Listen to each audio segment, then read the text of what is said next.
Hello and welcome in. In this video, we're not going to be using oil paints. Or are we?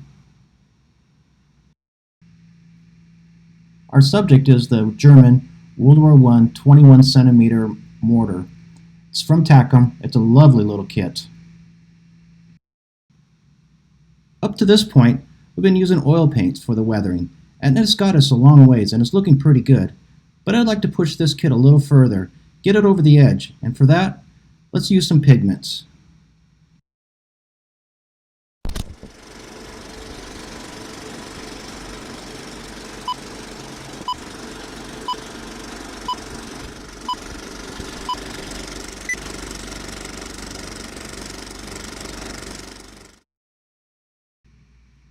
And here are our pigments. The colors I'm using today are light European earth, industrial city dirt, Russian earth, and European earth. I'll post links for these in the bottom description.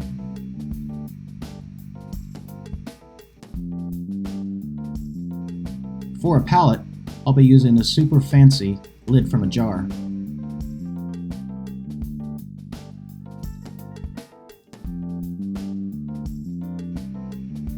Of course, there's many different ways to work with pigments.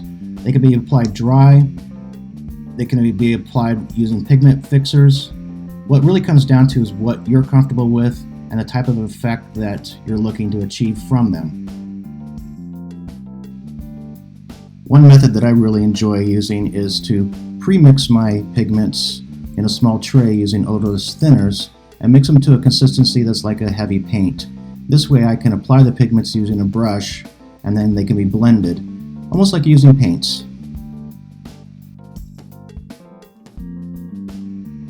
So, let's get started.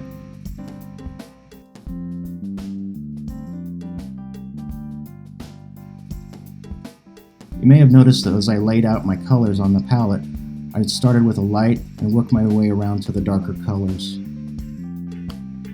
Honestly, when they're all wet in the palette, they all look pretty much the same. So laying them out this way really helps me find the right color or color mix for what I'm working on at the moment.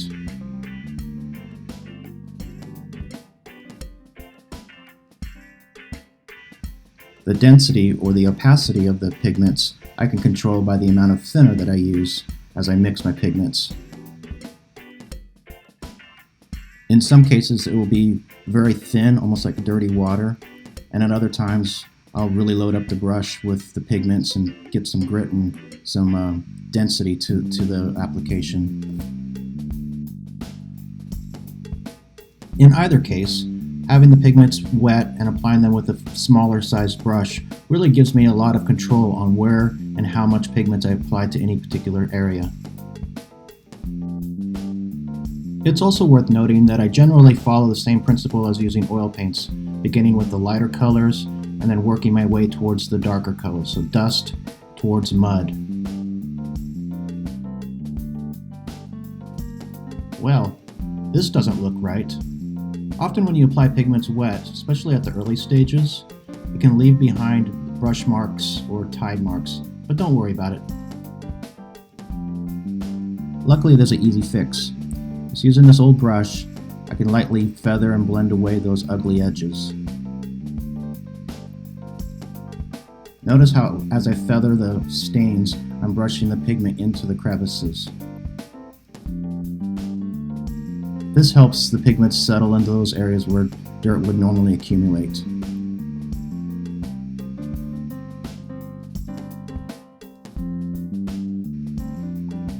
So for a second application, I've slightly darkened the tone a bit by adding a little bit of the industrial city dirt into the light European earth.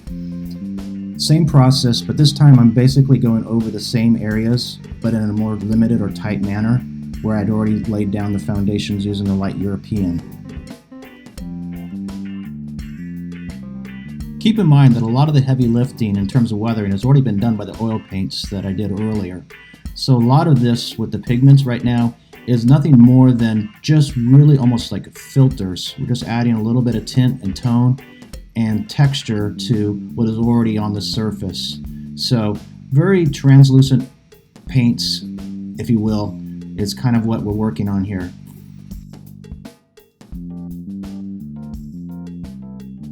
And now I've added some of the Russian earth to the mixture to make a really dark color. This is going to be concentrated mostly in those areas where the heaviest accumulations of dirt and mud or even wet earth is going to be on the model. Places like behind the wheels here, which a lot of this won't even be seen, but lower to the body as well, where mud would be splashing up on a more continuous basis.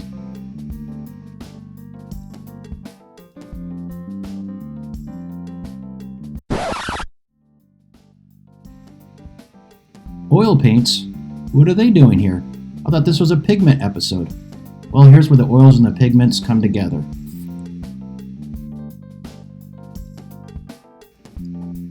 I often find that using pigments alone, that the finish can be, somewhat flat and undefined. I think that's just the nature of the pigments.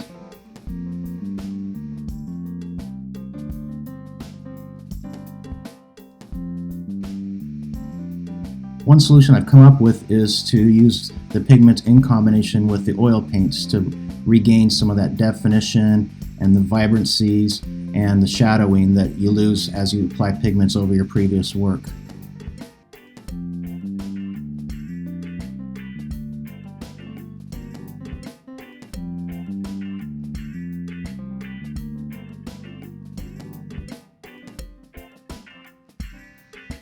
After a few dabs of paint, the oils are blended into the pigments.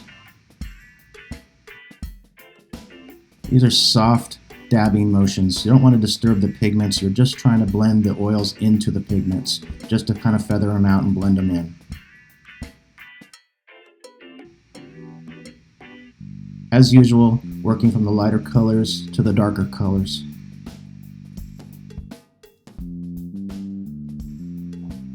As you can see, I'm not using a lot of paint. Just little spots, little dabs, little highlights here and there. And then these get blended away with a brush that's nearly dry, just a little bit of thinner on it. We're not trying to disturb anything. We're just trying to blend things back in and enhance the pigments, just give them a little bit of sparkle.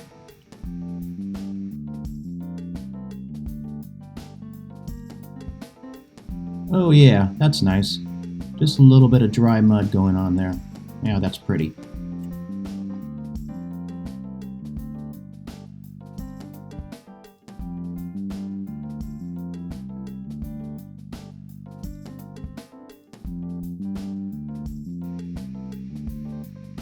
It's really not necessary to apply paint over all the prior work with the pigments. Really all you're doing here is just adding little bright sparkles and highlights, just enough to catch the viewer's attention and add a little bit of interest to the model's finish.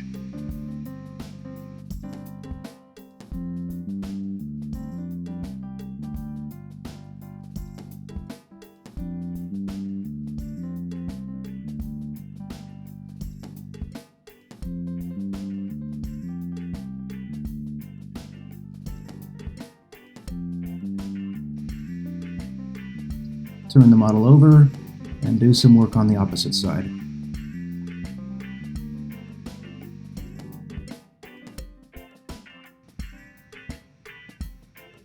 These dots are a little on the large side, a little larger than I would have hoped for. I think I must be getting a little bit impatient. It's okay, we'll be able to blend them back, they'll be fine. But it's always best just to be a little less is more in this case. Like I said before, we're just kind of working with what's there and trying to improve it a little bit. I like this little curve here on the back side of the gun platform. So I'm just going to enhance that a little bit, bring out the little edges, give it a little bit of brightness, and then blend that back a little bit with this nice blending brush.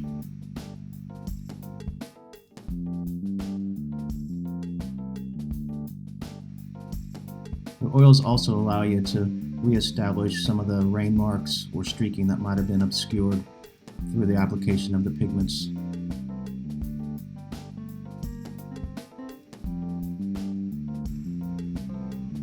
Nice soft touches. We're not really moving anything, we're just kind of drawing down a little bit of that paint.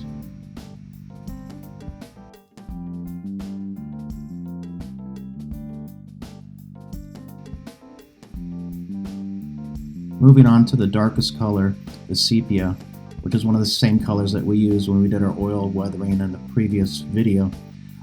This is going to be added just to some very limited areas where we want to show the heaviest accumulations of what would be mud or some wet earth.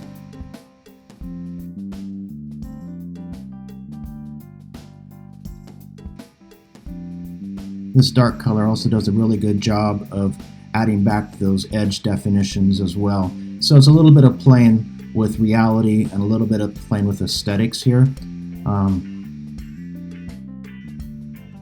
In the end, all we're looking to do is make this into a nice looking model. So have some fun, play around with it. The process is the same though, adding just a little bit of color with a smaller brush and blending it back in.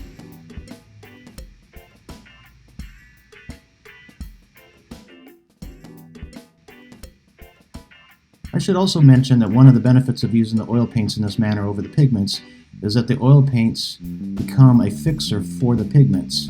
Even in those really wash applications where it was highly thinned, as the oil paints dry, it will fix the pigments onto the surface, so there's no need to add anything to make it a more permanent. So you just need to be careful at this stage that you get the effects that you want, because once they dry, they're dry.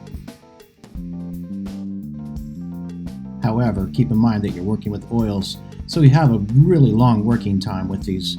So even tomorrow or the next day, or probably even the next day, if there was something I needed to change or fix or alter or even wipe away, I'd still have time to do that. So keep that in mind when you're doing this method, is that it's not permanent for maybe, I would say, at least a week. So be careful with the handling.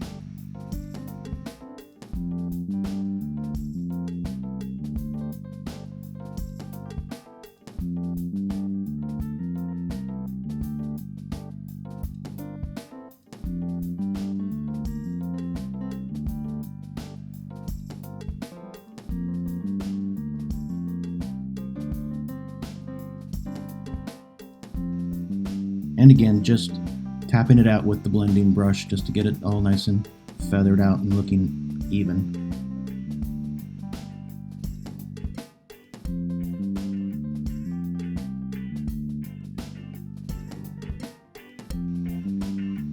The same process was used on these wheels. Again, going back and forth between oil paints and pigments.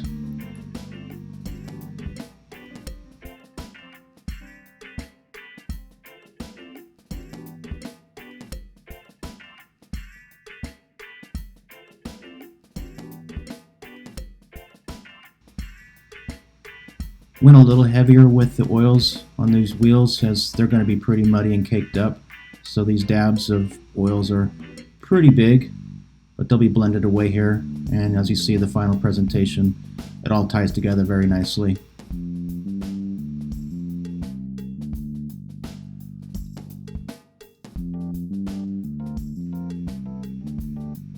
And so with these wheels getting finished up here, I think we're about at the end of this particular video. Had a really good time trying to work with these pigments and the oils together. It's something that I really enjoy doing. I find it very relaxing. I think it's a really neat process. You have a lot of control, yet you get some dynamic effects. Hopefully you found a few things that you liked and that you could use on your own models. I'd like to hear what you have to say about it. Put some comments below. I'd like to hear what you have to say. I'll try to respond as I can. If you like these types of videos from me, please hit that subscribe and like button. I'll keep them coming for sure. I plan on doing quite a few more of these. At the end of the video here, you'll see some social media sites where you can find me on other places, and I'll put some links below to all the different products that I've been using through this video, and over time we'll accumulate quite a nice list, so it's easy to do some shopping. Take care. Thanks guys. Happy modeling.